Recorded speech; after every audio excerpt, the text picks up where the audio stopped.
Salut les gars, on se retrouve aujourd'hui pour parler de l'épisode 8 de Jujutsu Kaisen saison 2 intitulé Le drame de Shibuya. Si vous voulez, l'arc est vraiment lancé avec cet épisode. Après, je vais pas vous mentir, j'ai été un petit poil déçu. Pourquoi vous allez me dire? En fait, c'est que ils ont changé un petit peu le découpage des chapitres et c'est ça qui m'a un petit peu chamboulé, on va dire. Parce que bon, de base, dès que Gojo il arrive ici, une grande majorité des événements sont consacrés à lui et avec voilà les fléaux qu'il a en face de lui. Bon, ils ont changé un peu ce truc-là. On va dire que c'est pour se consacrer à Gojo au maximum dans le prochain épisode. C'est pas grave. Donc en fait, l'épisode est divisé en deux intrigues. T'as la première intrigue, voilà, avec Gojo. Il arrive dans la genre de gare et on voit que du coup, il y a beaucoup de foule en fait, un petit peu partout. Bon, l'effet de foule, je le trouvais meilleur dans le manga. Bon, après, peut-être il y avait l'effet de surprise aussi quand je lisais. Je savais pas à quoi m'attendre. Mais bon, voilà. On voit assez rapidement quand même qu'ils sont venus préparer. On a aussi des genres de petits flashbacks avec Geto qui leur explique que Gojo est vraiment au maximum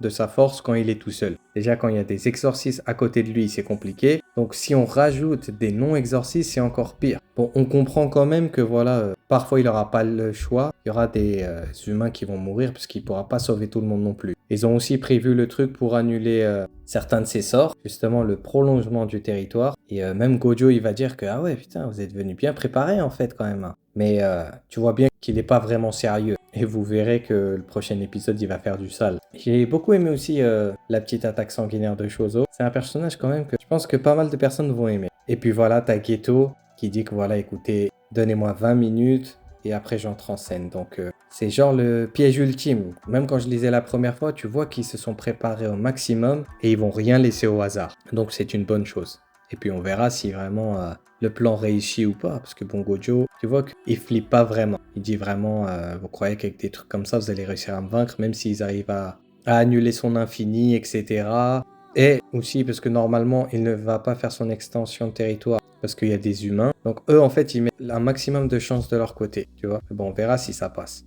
Côté deuxième intrigue, c'est surtout, ça se concentre avec Yuji et Mei Mei et son petit frère, je crois que c'est Oui Oui.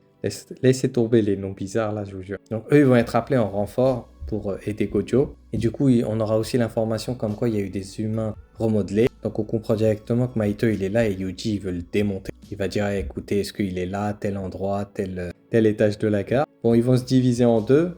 Mei Mei va tuer du coup les humains remodelés parce que pour Yuji, on sait qu'il a du mal avec ça. Et lui, il va tomber en face d'une genre de sauterelle, une genre de criquet. Bon, dans le manga, je trouvais que son apparence était beaucoup plus effrayante. Là, en fait, ça en devient comique. Bon, le combat est aussi comique en soi, ça parle d'intelligence, etc.